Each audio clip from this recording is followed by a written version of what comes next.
How to hide photos on Instagram without deleting. So if you want to hide some of the posted photos on your Instagram account but without deleting it, then this video might help you. So make sure you watch this video till the end and do subscribe to our channel for more videos like this. Now let's get into the video. So the first thing is you have to tap on your profile is right button corner, and you'll be able to see your profile as well as the photo or the post of your account.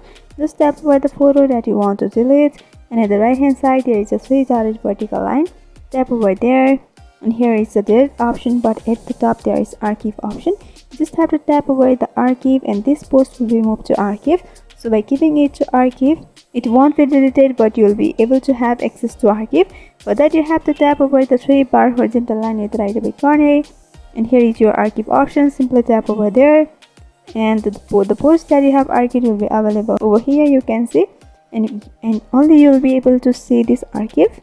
So this is how easily you can hide photos on Instagram without deleting.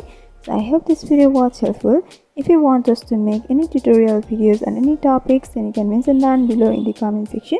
Thanks for watching.